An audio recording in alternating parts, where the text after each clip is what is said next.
Radio Média, Valérie Expert, Gilles Gansman. Bonjour à toutes et à tous. Bonjour Gilles. Bonjour Valérie. Bonjour Julien Duponchel. Merci d'être avec nous. Vous êtes journaliste. Vous avez réalisé une enquête remarquable et vertigineuse à propos des airbags défectueux dans les voitures. Je suis content de ne pas avoir mon permis.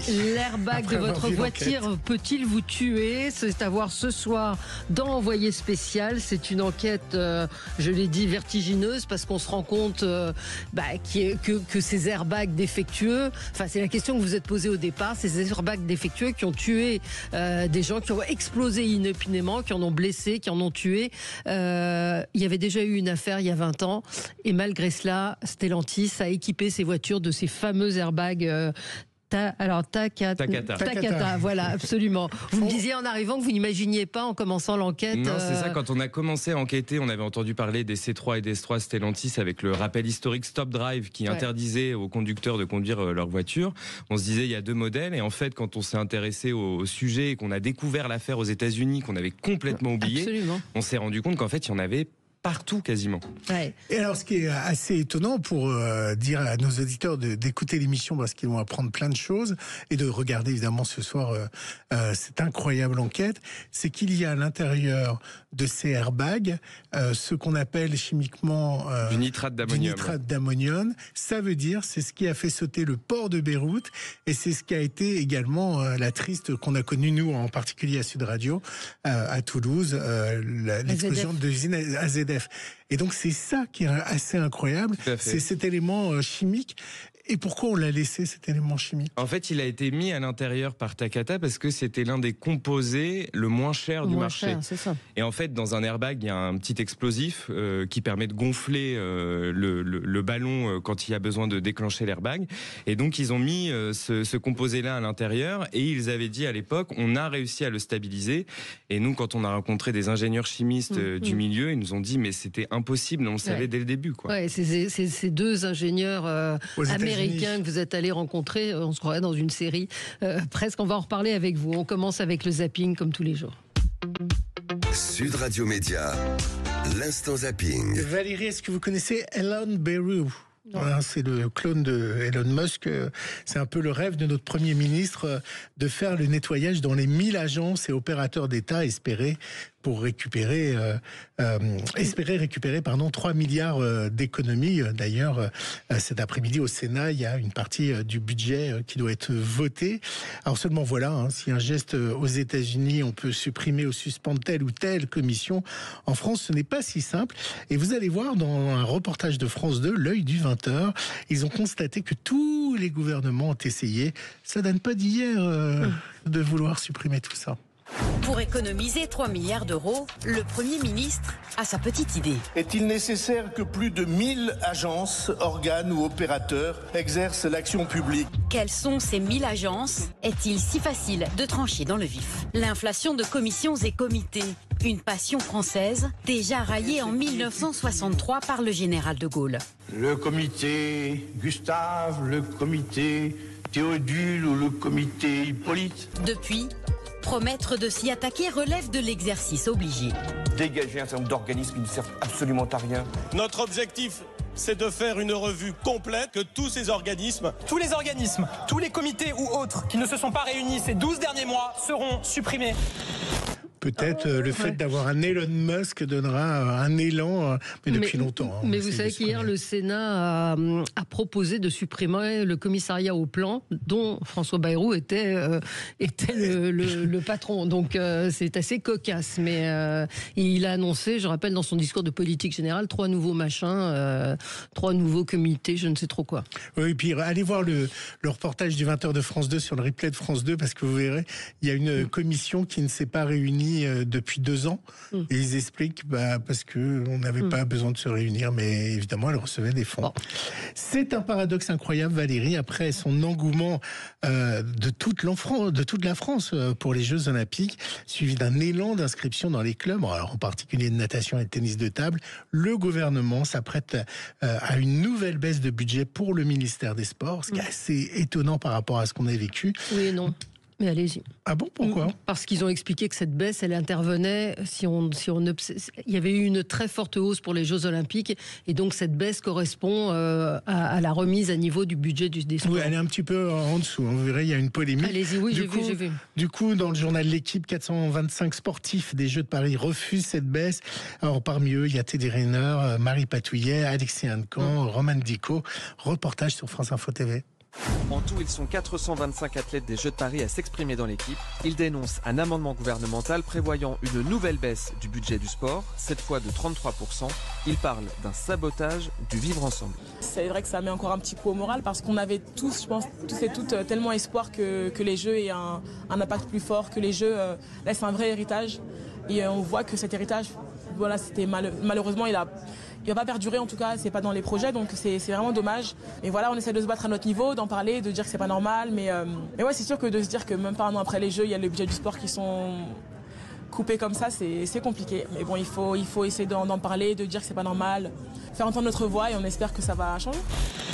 Et oui, est-ce que comme Yannick Noah disait, est-ce que la France n'est pas un pays de sport ? Ça pourrait être une enquête pour Envoyé spécial. Peut-être à suivre. Peut-être à suivre. Écoutez ce qui va suivre, Valérie, c'est un témoignage fort et poignant dans Télématin hier. Il recevait Lydia Adjara, c'est une ancienne membre de la secte de Raël. Elle a expliqué qu'elle avait le grade de plume rose cordon doré. Et voilà ce qui lui incombait quand on avait ce grade dans la secte Raël. Je n'avais le droit d'avoir des rapports intimes qu'avec lui et les Elohim quand ils viendront sur Terre, donc les extraterrestres qui nous ont créés en laboratoire. Et j'étais à son service parce que j'étais cordon doré. Je faisais son ménage, sa nourriture, son intendance, et j'étais à sa disposition dès qu'il le souhaitait. Vous vous rendiez compte à l'âge de 18 ans que votre vie était conditionnée par ce rôle-là qui vous avait été assigné ? Pas du tout. C'était ma normalité. Je me rendais compte qu'il y avait quelque chose qui allait pas, mais je me l'autorisais pas. Ces gens-là où on pense ils sont bêtes, ils sont faibles. Vraiment, c'est pas ça. Quand toute votre vie, on vous a dit que vous allez servir quelqu'un qui va sauver l'humanité, vous osez pas dire non, même si vous savez au fond de vous que c'est pas la vérité. Elle a dit une phrase forte en disant votre cerveau est votre prison. Et on va rester dans la manipulation. On a beaucoup parlé de Anne, vous savez, séduite par un faux Brad Pitt. Mais en fait, les personnes qui sont dupes sont plus nombreuses qu'on imagine. Les brouteurs le savent très bien. Ils savent utiliser votre faiblesse et votre solitude devant votre portable. Témoignage sur le site internet de Sidinfo de Monique. Alors Monique, elle se retrouve endettée car elle a cru à une belle histoire.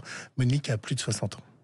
C'était une nouvelle sur un iPhone. Hein. Donc, bon, voilà, je me retrouve sur Messenger tous les jours. Il me recontactait et on bavardait. Après 3-4 mois, il m'a demandé si je voulais l'épouser. Comme une idiote, moi, j'ai dit oui. Et du coup, il s'est cru tout permis. J'étais sa future femme, donc il fallait tout partager. Jusqu'à partager votre compte en banque. Voilà. Au bout de quelques temps, il me dit « Oh, il me manque des pièces pour ci, pour là. Est-ce que tu pourrais m'envoyer un peu d'argent ?» Bon, c'était pas beaucoup, je l'ai fait. Mais bon, ça a continué jusqu'à 15 000 €. Ouais, triste affaire. Vous avez déjà enquêté, non, sur Envoyé spécial sur le sujet. Sur le sujet, et moi personnellement, j'avais enquêté sur les arnaques au SMS. Alors c'est pas les mêmes sentiments qui sont utilisés par les brouteurs. Mais c'était votre carte vitale est à renouveler. Exactement.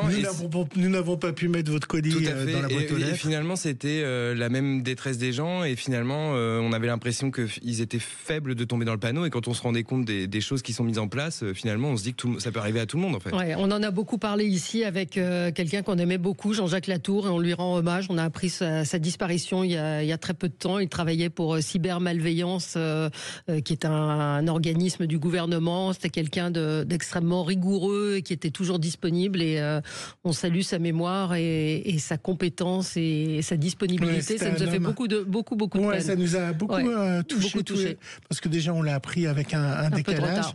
Et c'est quelqu'un qui donnez énormément de conseils. Donc, je vous redonne le site, cybermalveillance.gouv.fr. Si vous êtes victime d'une arnaque, il y a tous les renseignements sur ce site. Si vous avez des doutes, vous pouvez poser des questions et obtenir aussi de l'aide de leur part. Mais soyez vigilants, soyez méfiants avec ces SMS, à tel point que moi, ce matin, j'ai reçu un message en me disant votre colis ne pourra pas être dans un relais colis. Ouais, sauf que c'était vrai. Alors que je me disais, mais j'ai pas commandé de trucs. Moi, c'était ma boîte aux lettres. Bref, mais il faut être très vigilant parce qu'ils sont très ingénieux. On continue. pense évidemment à Jean-Jacques Latour, très fort. Hier, je vous ai présenté le single de Marine, qui est en finale de la Star Academy. Je sais que ça vous passionne.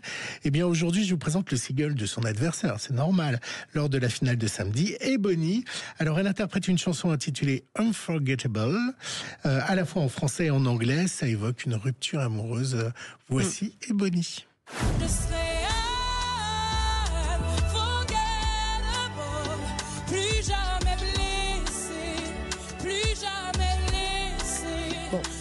Moi, je préfère celle d'hier. De Marine, c'est un autre style. Ouais. Bon, à suivre, ce sera samedi la finale. La finale, et puis nous, la semaine prochaine, on recevra la gagnante. Très bien. Il faut rappeler que lors de la présentation de son single en direct, Pierre Garnier a connu un succès grâce à ça. Les ventes sont parties à partir de là. Il était d'ailleurs hier à l'Olympia qui jouait à... Guichet fermé. Guichet fermé, gros succès pour Pierre Garnier. Gros succès. Pas l'Olympia hier. Je n'y étais pas. Notre réalisateur y était. Et on se retrouve, nous, dans un instant avec vous sur Sud Radio pour évoquer les airbags. Est-ce que l'airbag de votre voiture peut vous tuer ? C'est la question à laquelle vous pourrez obtenir peut-être des réponses ce soir dans Envoyé spécial à 21h10 sur France 2. À tout de suite. Le 10h midi, Sud Radio Média.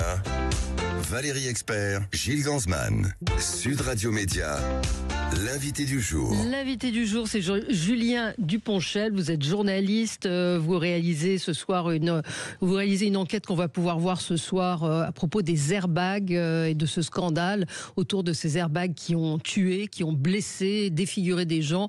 L'airbag de votre voiture peut-il vous tuer ? Je le disais en introduction, c'est une enquête glaçante, vertigineuse, et vous-même n'imaginiez pas jusqu'où cette enquête vous emmènerait. C'était en mai 2024, la marque Citroën, pour la première fois, interdit aux conducteurs de véhicules de ces C3 et de ces DS3 de conduire leur voiture. La cause des airbags de la marque Takata présents dans le volant des voitures qui pourraient gravement blesser. Sauf que voilà, l'histoire n'est pas si simple que ça. Racontez-nous un petit peu déjà l'histoire de ces airbags Takata. Ce qu'on découvre dans votre enquête, c'est que c'est pas nouveau que ces airbags étaient dangereux. Il y avait eu des précédents aux États-Unis. Ouais, en fait, dès 2007 aux États-Unis, il y a une vague d'accidents qui déferle sur les États-Unis liés aux airbags. Et en fait, les autorités américaines exigent du fabricant et des constructeurs d'enquêter sur ce qui se passe avec ces airbags. Et en fait, ils se rendent compte que les airbags de la marque Takata, donc qui sont des airbags qui sont apparus sur le marché à la fin des années 90. Donc c'est pas tout nouveau. C'est pas tout nouveau. Ça correspond à peu près à la date où les airbags deviennent obligatoires aux États-Unis et après ils le deviendront aussi en Europe. Et en fait, ces airbags qui étaient les moins chers du marché, on se rend compte qu'en fait, ils ne sont absolument pas fiables et leur durée de vie est extrêmement limitée. Ça va de 6 ans dans les zones chaudes et humides, donc c'est le sud des États-Unis. Parce que justement, cette matière est instable suivant les températures. En fait, pour être tout à fait précis, le nitrate d'ammonium devient totalement instable quand il est humide. Et en fait, Takata avait dit qu'ils avaient réussi à trouver un moyen d'assécher totalement le nitrate d'ammonium, et on se rend compte qu'après 5 ans, 6 ans d'utilisation, il devient humide, et quand il explose, il est hors de contrôle, et il fait sauter tout le volant, et les gens le prennent comme une balle dans la tête, en fait. Et pour ceux qui connaissent la Floride, et un climat à la fois chaud et humide. Ou les Antilles. Après, ce qui se passe pour la France. C'est pour ça notamment que la majorité des accidents aujourd'hui recensés par une association, parce qu'il n'y a pas de recensement officiel des accidents, sont majoritairement dans les territoires d'outre-mer. Alors je vous propose d'écouter justement une partie de votre reportage où on découvre le scandale Takata aux États-Unis, ce qui ne va pas empêcher ensuite Stellantis de mettre ces airbags Takata, et pourtant on avait été avertis par les Américains. C'est le défaut le plus mortel que nous n'ayons jamais vu. Voici l'airbag en question. Le gouvernement confirme un nouveau mort. L'airbag a explosé, projetant 3 morceaux directement dans son visage. C'est le plus grand et le plus complexe défaut de l'histoire automobile des États-Unis. La liste des modèles de voitures impliqués est immense. Des années avant la France, une vague d'accidents déferle sur les États-Unis. Aucun constructeur n'est épargné et toutes les victimes partagent un point commun. Chacune de leurs voitures est équipée du même airbag, fabriqué par une entreprise japonaise. L'entreprise Takata a arrêté la production de ces airbags. Des millions d'airbags Takata sont rappelés. Les airbags Takata sont des bombes à retardement. Et vous l'aurez compris, ce sont ces mêmes airbags Takata qui explosent 2 décennies plus tard dans certaines voitures du groupe Stellantis. Mais pourquoi ? Alors la question que vous vous posez, c'est pourquoi ? Pourquoi est-ce que Citroën, pourquoi est-ce que Stellantis a continué à acheter des airbags à Takata? Est-ce qu'ils étaient au courant? C'est la question qu'on peut se poser. En fait, l'affaire explose en 2014 aux États-Unis. Enfin, elle explose avant, mais en 2014, on est sûr que les airbags ont une durée de vie limitée et qu'ils vont finir par exploser à la tête des conducteurs. Ça, c'est certain. Et les rappels américains commencent à cette date-là. Ensuite, la société Takata finit par plaider coupable seulement en 2017. Et en fait, ce qu'il faut savoir dans ces airbags-là, c'est qu'ils sont faits sur mesure. Donc aujourd'hui, chez Stellantis, ce sont les voitures qui ont été mises sur le marché entre 99 et 2019. Et donc en fait, c'est l'argument de Stellantis de dire on savait pas jusqu'à présent, on n'était pas sûr, on a fait nos propres tests, etc. Mais en fait, ils ont équipé leur voiture et ce qu'on peut leur reprocher aujourd'hui, c'est de ne pas avoir réagi avant 2024. Oui, mais surtout, vous dites que le PDG de Stellantis, enfin l'ancien PDG de Stellantis était lui-même PDG aux États-Unis d'une marque qui a subi des soucis avec les airbags de Takata. En fait, quand l'affaire explose aux États-Unis, qu'il y a les accidents, que les autorités exigent des enquêtes sur ces airbags, des analyses en laboratoire, pendant toute cette période-là, l'un des patrons des constructeurs américains, donc Carlos Tavares, s'occupe de Nissan Amérique du Nord. Donc il est forcément au courant de ce qui se passe avec ces airbags, vu que ces voitures Nissan sur le sol américain sont équipées d'airbags Takata. Donc c'est une accusation forte que vous faites. En tout cas, la justice tranchera sur était-il au courant ou pas. Mais nous, on relève juste qu'il est en poste à ce moment-là. L'affaire éclate. Ces voitures sont équipées d'airbags Takata. Il ne peut pas ignorer ce qui se passe avec ces airbags. Alors, ce qu'il faut dire à nos auditeurs, c'est que pourquoi ils prennent ces airbags-là, c'est parce que, alors, on le voit très bien avec dans votre reportage, c'est que ils cassent tous les coups en fait. Ça coûte vraiment la moitié que d'un airbag. En fait, c'est pour faire du fric. En fait, il faut savoir, à la fin des années 90, c'est ce que je disais, les airbags deviennent obligatoires dans les voitures américaines. Donc il y a très peu, et même le marché de l'airbag aujourd'hui, il y a très peu de fabricants. Et Takata arrive sur ce marché-là, c'est un bon business. N'a jamais fabriqué d'airbags de sa vie. Il fabriquait des ceintures de sécurité dans les voitures. Mais non. Il arrive sur ce marché-là avec un airbag 30% plus petit que les autres et 30% moins cher. Ouais. Donc arrivé là, on se rend compte, et c'est ce que disent les ingénieurs américains qui travaillent dans le milieu, en quelques années, Takata devient l'un des leaders du marché alors que c'était un inconnu au début. La question mais que eux savaient, eux ont alerté, ce sont des ingénieurs chimistes. C'est ce qu'ils racontent. Dès l'instant où vous mettez du nitrate d'ammonium, qui est l'un des composés les plus volatiles du marché, il faut pas s'attendre à autre chose en fait. Ils ont eu, vous dites, après avoir beaucoup insisté, ils voulaient pas vous parler, ces ingénieurs? Non, en fait, ils ont parlé devant les autorités américaines, parce qu'il y a eu énormément d'enquêtes, notamment Linda a parlé devant les autorités américaines, et ils s'étaient jamais exprimés dans la presse. Et donc, quand moi, j'ai réussi à rentrer en contact avec eux, ce qui a été très compliqué, au début, ils voulaient pas parler, et c'est quand on leur a dit, vous vous rendez compte que chez nous, en Europe, l'un des plus gros constructeurs, Stellantis, rappelle seulement en 2024, ils sont tombés de leur chaise, et c'est comme ça qu'on a fini par les convaincre de nous parler, de nous expliquer ce qui s'était passé à l'époque, parce qu'ils en revenaient pas, en fait. Alors, votre reportage, à la fin, est assez anxiogène parce que on voit que ce n'est pas simplement Stellantis qui est concerné, mais un nombre de modèles de voitures de toutes les marques qui sont, mais alors, tous équipés et il n'y a pas eu de rappel de Takata. Parce que vous ne dites pas ça. Si, il y a eu des rappels. En fait, Stellantis rappelle en dernier, mai 2024. Sauf que tous les constructeurs, donc nous on en a listé et on publiera la liste ce soir sur le site internet de France Info, on a listé 26 constructeurs différents. pour plus de 130 modèles.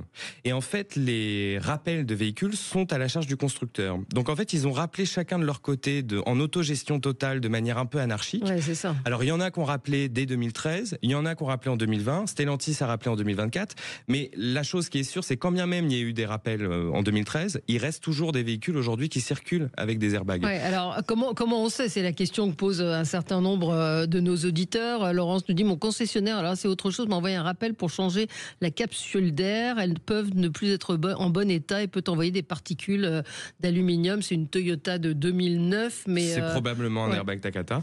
D'accord. Et donc, qu'est-ce qu'on fait? Potentiellement, en fonction de là où elle habite, c'est ce qu'on dit aussi. Il faut peut-être pas alerter tout le monde et que tout le monde arrête de conduire sa voiture. Disons que là où c'est le plus dangereux et ce que montrent les études américaines, c'est dans les zones chaudes et humides. Donc chez nous, en France, c'est les territoires d'outre-mer. On a vu que dans le sud de la France, il y a eu deux accidents recensés pour le moment. Donc on peut se dire que ça commence à devenir dangereux. Après, en habitant dans le nord de la France, en région parisienne, il y a moins de risques. Mais le risque zéro avec ces airbags n'existe pas. Dans tous les cas, ils finissent par se dégrader. Il faut vraiment regarder l'explication de la composition de ces airbags. On comprend très vite que c'est ce que disent encore une fois les deux ingénieurs, c'est que c'est complètement instable et on ne sait pas du tout comment ça peut réagir. Et pour reprendre la question de Valérie, parce que je l'ai interrompu, hélas, comment on sait qu'on a un airbag Takata? Aujourd'hui, la seule manière de faire, vu que l'État n'a jamais recensé les voitures équipées d'airbag Takata, donc la seule chose que vous pouvez faire, c'est vous connecter sur le site internet de votre constructeur ou vous rendre en garage concession et rentrer le numéro qu'on appelle VIN, qui est un numéro qui est sur la carte grise de chaque véhicule, qui correspond à la petite lettre E. Pour les propriétaires, ils vont tout de suite voir où c'est. Et donc en rentrant ce numéro sur les sites internet des constructeurs, dont la plupart ont fait des pages spécifiques pour les airbags Takata, vous allez tout de suite voir si votre voiture est équipée d'un airbag Takata ou non. Mais ce qu'il faut préciser aux propriétaires de véhicules, et c'est peut-être ça le plus inquiétant, c'est qu'aujourd'hui, si vous n'avez pas reçu de lettre de la part de votre constructeur vous indiquant de venir en garage pour changer vos airbags, vous ne pouvez pas changer vos airbags. Ouais, c'est ça. C'est ce que vous expliquez dans le reportage. C'est-à-dire que les airbags sont faits sur mesure. Donc si le constructeur n'a pas... Si j'ai un Takata. Si votre constructeur n'a pas fait de campagne de rappel et n'a pas lancé la production de nouveaux airbags pour remplacer le vôtre, vous ne pouvez pas le changer. Ouais. Mais encore, je fais quoi avec mon Takata? Malheureusement, vous pouvez rien faire aujourd'hui. Il y a une de vos témoins qui dit on roule avec un pistolet braqué sur la tête. C'est ce qu'elle dit. Elle est complètement paniquée puisqu'elle habite à Los Angeles. C'est la mère de Tom qui a survécu miraculeusement à l'explosion de son airbag. Parce qu'il y a des gens qui ont été défigurés, parce que il y a une projection évidemment d'objets métalliques. C'est comme une balle à 300 km/h en fait qui vous transperce. Donc si elle vous transperce la tête, et vous avez vu ce témoignage très fort de Tom qui a eu l'épaule attaquée par cet airbag avec un bout comme une balle de ping-pong qui est rentrée dans son épaule. On écoute l'extrait.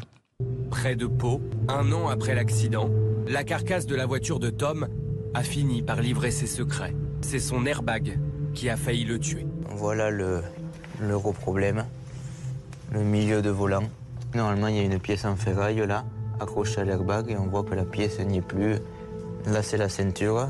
Là, il y a un bout de ceinture, c'est la projection de la pièce. Et pour couper une ceinture, c'est très dur, il faut y aller. Donc c'est là qu'on voit la puissance de la pièce. La collision entre les deux véhicules a déclenché les airbags de la voiture de Tom. Mais leur explosion a été totalement disproportionnée, projetant l'une des pièces du volant à 300 km/h dans son épaule. Ça, c'est la fameuse pièce que j'avais logée au fond de mon épaule. Il y a même la référence et le code barre dessus. Ça, c'est la cicatrice. Avec la balle a dû rentrer ici, mais il a été obligé d'ouvrir le chirurgien jusqu'à là pour me sortir bien l'intégralité de la pièce. C'est pour ça qu'elle est aussi longue, il y a 38 arafes. Ouais, on est d'accord que l'airbag a fait plus de mal que le choc entre les deux voitures, en fait. Dans ce cas-là, oui, parce qu'en fait, l'accident, Tom roulait à 50 km/h et en fait, il a percuté une voiture qui était pas sur la bonne voie, qui était quasiment à l'arrêt. Donc quand on voit les voitures, bon, il y a de la tôle froissée, mais on se dit pas que potentiellement on peut mourir dans ce type d'accident. Parce on dit que c'est potentiellement plus dangereux dans les climats humides, mais lors d'un choc Si on imagine à Lyon, Paris ou Grenoble un accident avec un airbag Takata, on peut aussi être blessé. C'est le cas de Tom qui habite près de Pau et ça a été le cas malheureusement 3 jours après d'un quinquagénaire qui est décédé sur le coup. On va revenir dans un instant, on va parler des victimes qui sont et puis des utilisateurs, on l'a évoqué, mais les victimes, il y a l'UFC Que Choisir qui a porté plainte hier justement pour tromperie, pour abus de confiance, enfin il y a tout un tas de griefs et on va parler aussi de l'autorité l'autorité le de SSMVM. Interview surréaliste. On va y revenir dans un instant. À tout de suite. Le 10h midi, Sud Radio Média. Valérie Expert, Gilles Gansman. Sud Radio. Le supplément média. Le supplément média avec toujours en plateau avec nous Julien Duponchel, journaliste pour Envoyé spécial ce soir à ne pas manquer sur France 2 à 21h10. L'airbag de votre voiture peut-il vous tuer? Vous allez franchement vous êtes scotché. C'est quand vous regardez l'enquête, c'est une enquête remarquable, extrêmement complète. Vous êtes allé interroger les patrons de Stellantis. Qui rame un petit peu quand même. On a eu le droit seulement de parler au patron de Citroën. Carlos Tavares, à l'époque, qui était en poste, a refusé de nous répondre. Ouais. Sur les victimes, elles sont pas organisées. Il y a pas de. C'est compliqué. C'est compliqué de faire entendre ses droits. Visiblement, ils se sentent très très seuls et abandonnés. Abandonnées totalement, et puis en plus quand elles ont eu leur accident, certains remontent à 2017, dans la mesure où personne n'en parlait, elles se sentaient un peu seules, l'airbag n'était pas toujours mis en cause dans l'accident qu'elles ont subi. Elles commencent à s'organiser avec notamment une des associations qui se trouve en Guadeloupe qu'on a rencontrée, qui s'appelle ADV Airbag, dont le président est Bruno Guérin, qui est père d'une des victimes. Son fils Tristan est décédé à cause d'un airbag dans une C3. Donc elles commencent à s'organiser. Elles ont toutes quasiment le même avocat, Maître Copé, qui est également dans le reportage ce soir.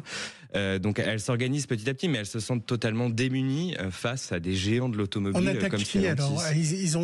Ils ont fait une action commune, c'est ça? Alors pour l'instant, chacun entre guillemets attaque dans son coin pour le préjudice qu'il a subi, parce qu'en plus c'est pas forcément les mêmes marques de voitures. Ils attaquent qui? On parle de Citroën, mais il y a aussi Toyota, Mazda, Seat, Volkswagen, BMW dans les accidents en tout cas. Pour l'instant, c'est des plaintes contre X. Donc c'est pas les constructeurs qui sont visés. Pourquoi est-ce qu'on cite plus Citroën que les autres marques? Citroën, on le cite davantage parce que ce sont les derniers à avoir rappelé les voitures. Ils sont pris seulement en 2024, là où les autres marques, leurs rappels ne sont toujours pas finis, ils l'ont fait de manière un peu anarchique, mais ils ont commencé avant. Et Citroën, ce sont les seuls à avoir commencé en 2024 dans l'Hexagone et à avoir fait ce qu'ils appellent un stop drive, c'est-à-dire une interdiction à leurs clients de conduire leur voiture. Il y a Stéphane qui dit pourtant Euro NCAP a l'obligation de faire les tests, crash tests, etc. Et ils auraient dû le voir. Donc est-ce qu'il y a une complicité de leur part? Non, mais les crash tests, ils sont faits sur des voitures qui n'ont pas vécu pendant 25 ans. Donc c'est difficile de voir qu'un airbag dans le temps, en fonction des conditions climatiques, va s'user. Mais pour rebondir, il n'y a pas eu de test sur ces airbags-là? Il n'y a pas eu d'alerte de se dire Ils ont été faits aux États-Unis, vu qu'on a la durée de vie, etc. Mais après, en fait, dans les contrôles techniques aujourd'hui, la seule manière de vérifier si un airbag fonctionne, c'est de le déclencher. Donc, si on le déclenche derrière, il sert plus à rien. Donc aujourd'hui, c'est difficile de contrôler l'airbag, et c'est d'ailleurs pour ça qu'en tout cas l'autorité de contrôle qu'on a rencontrée aujourd'hui essaye de défendre au niveau européen peut-être une obligation pour les constructeurs de changer les airbags des voitures tous les 10-15 ans, vu que c'est quelque chose qui est potentiellement périssable. Ils réfléchissent aujourd'hui à peut-être qu'il faudrait les changer. C'est quoi cette autorité? Tout à l'heure dans mon zapping, je parlais des commissions et autres à supprimer. Eux, ils font quoi? Alors eux, ils sont censés contrôler les constructeurs automobiles. C'est une entité qui a été créée en 2020 après le Dieselgate, etc. Et donc ils sont censés vérifier et contrôler les constructeurs automobiles sur le territoire français. Et quand on les a rencontrés, on s'attendait pas à la réponse qu'on a eue. Qui est totalement lunaire et désarmante. C'est-à-dire que vous lui posez la question à cette dame, mais pourquoi vous ne l'avez pas fait? Elle dit bah oui, j'aurais dû le faire. Enfin, oui, parce qu'en fait, ce qu'on lui demandait, c'est est-ce que l'État a une liste claire des modèles de véhicules équipés d'airbags Takata aujourd'hui? Est-ce que l'État oblige les constructeurs à changer les airbags. La réponse a été je n'ai pas cette liste et elle a d'abord dit qu'elle ne la demandera pas pour finalement réfléchir à se dire qu'elle Est-ce qu'elle l'a demandé depuis? Qu'est-ce qui s'est passé après? Alors ce qui s'est passé après, dans un premier temps, pas grand-chose. Et pour vous dévoiler un petit peu les coulisses de l'émission, Élise Lucet, qui présente Envoyé spécial, a essayé d'appeler le ministère des Transports pour avoir le ministre parce que Élise met son nez dans l'histoire. On était un peu frustrés de la réponse des autorités dans le sujet, donc on a cherché à voir le ministre et donc qui a décliné l'interview. Je vous spoil un peu l'émission de ce soir. Mais derrière, on a reçu un communiqué de presse qui nous indiquait que l'autorité de contrôle, mi-décembre, après notre interview, avait décidé de contraindre les constructeurs automobiles qu'ils publient la liste des véhicules concernés avant le 15 février. Combien y a-t-il de voitures dangereuses en circulation en France? Nous, on en a décompté parce que la liste n'existe pas. Donc, on a fouillé les rappels sur Signal Conso. On a contacté directement les constructeurs automobiles pour qu'ils nous donnent les modèles et la mise à jour des modèles. Nous, on en a décompté 140 chez 26 constructeurs différentes aujourd'hui sur le territoire français. Alors, tous ne circulent pas encore, vu qu'il y a eu déjà des campagnes de rappel, mais on estime qu'il y a au moins 10% de chaque modèle de voiture qui circule encore aujourd'hui sur les routes de France. Donc ça fait plusieurs centaines de milliers de voitures. Qu'est-ce que ça va changer, l'action de Que Choisir ? L'action de Que Choisir, ça va certainement pousser la justice à s'intéresser à ce dossier-là et à établir les responsabilités de chaque constructeur, et notamment de Stellantis, parce que c'est eux qui sont poursuivis par l'UFC Que Choisir. Et peut-être qu'on va établir les responsabilités de chacun au sein même de Stellantis, pas seulement l'entreprise, sur pourquoi rien n'a été fait avant. Je continue à conduire ma voiture avec... Takata, ça existe encore ? Takata, ça n'existe plus. L'entreprise a fait faillite. Donc on ne pourra pas attaquer Takata ? Aujourd'hui, non. Bah non. Parce qu'en 2017, ils ont fait faillite. En fait, ce qui s'est passé aux États-Unis, c'est que les constructeurs se sont d'abord retournés contre Takata. Takata a fini par plaider coupable, a été condamné à $1 milliard d'amende. Ils ont fait faillite. Et derrière, les propriétaires de véhicules américains ont poursuivi les constructeurs. Et là, c'est le système américain. Il y a eu des accords financiers. Ils ont payé, ils ont arrosé un petit peu tout le monde. Et donc, c'est pas allé forcément au bout. C'est pas comme dans notre système à nous. Mais les constructeurs pourraient très bien être poursuivis en France si on estime et si la justice estime qu'ils n'ont pas réagi assez vite, dans la mesure où on savait ce qui se passait avec ces airbags aux États-Unis. Alors, on va aussi redire aux gens que c'est une question de climat, beaucoup. Donc, pas de panique non plus. Mais qu'est-ce qu'on fait encore une fois si on a une voiture qui est concernée? Si on a une voiture qui est concernée, la seule chose à faire, c'est se retourner vers son constructeur. Et s'il y a une campagne de rappel, exiger le changement de son airbag. Mais là, la campagne de rappel, elle ne concernait que les voitures entre 1999 et 2019 chez Stellantis. Chaque constructeur a des plages de date un peu différentes, mais globalement, la plus large, c'est de 99 à 2019. Donc déjà, ça, c'est une première alerte que les gens qui nous écoutent peuvent avoir. Et deuxièmement, c'est se rendre chez son constructeur pour exiger. Mais sachant que, par exemple, aujourd'hui, Stellantis communique sur les C3 et DS3 qu'ils ont rappelés. Donc, on est à peu près en France à 650 000 voitures rappelées à ce jour. Mais il faut savoir que chez Stellantis, il y a aussi les C4, les DS4 et les DS5. Et ça, pour l'instant, ils s'en parlent pas trop. Pourquoi ils n'en parlent pas ? Parce qu'en fait, le problème qu'ils ont rencontré, et c'est là une autre chose qu'on peut éventuellement leur reprocher, c'est que vu que ces airbags sont faits sur mesure, il a fallu les produire. Et quand ils ont commencé leur campagne de rappel en mai 2024, ils n'avaient pas assez d'airbags pour changer les airbags à changer.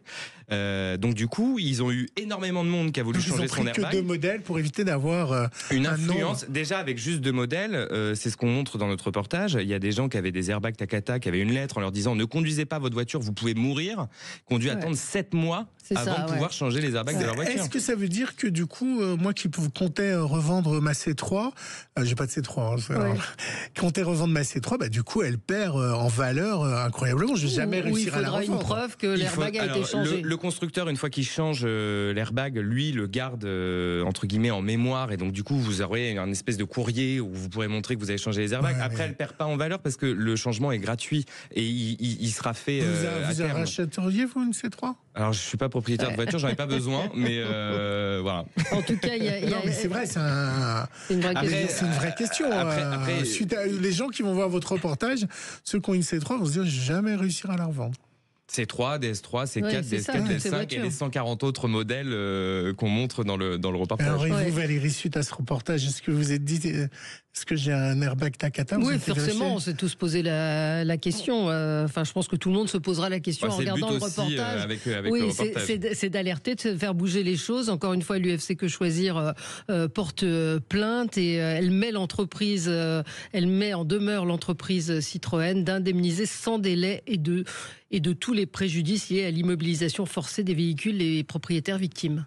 Parce que, effectivement, vous le disiez, oui, parce qu'il y a des gens qui sont restés des mois et des mois sans voiture. Alors, Stellantis avait mis des voitures de prêt, mais il n'y en avait pas assez pour tous les propriétaires de véhicules. Donc, il y a Nadira Amriou qu'on rencontre dans le reportage. Elle a attendu 7 mois avant de pouvoir faire changer ses airbags. Et ce qu'elle nous explique, elle était contrainte de la conduire, sa voiture. Elle habite dans une zone rurale où il n'y a pas de transport en commun, etc. Il faut bien qu'elle se déplace. Et puis, dans votre doc, on verra, sans spoiler, vous allez chez d'autres constructeurs, vous frappez chez les... comment ça s'appelle, qui vendent les concessionnaires. Les concessionnaires pour savoir si la voiture que vous allez acheter un airbag tac-à-tac. C'est une séquence assez savoureuse. À voir ce soir en envoyé spécial, l'airbag de votre voiture peut-il vous tuer? Vous voulez un petit secret, oui. Parce que je disais hors antenne que c'était très esthétique. Le doc est très joli, très esthétique.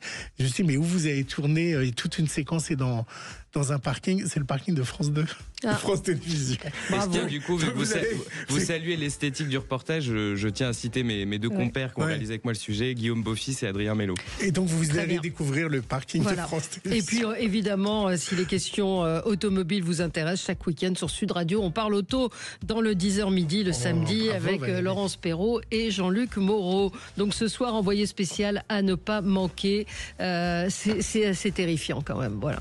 Merci à vous, merci Julien Duponchel d'avoir été avec nous. Tout de suite les débats. Sud Radio, votre attention est notre plus belle récompense.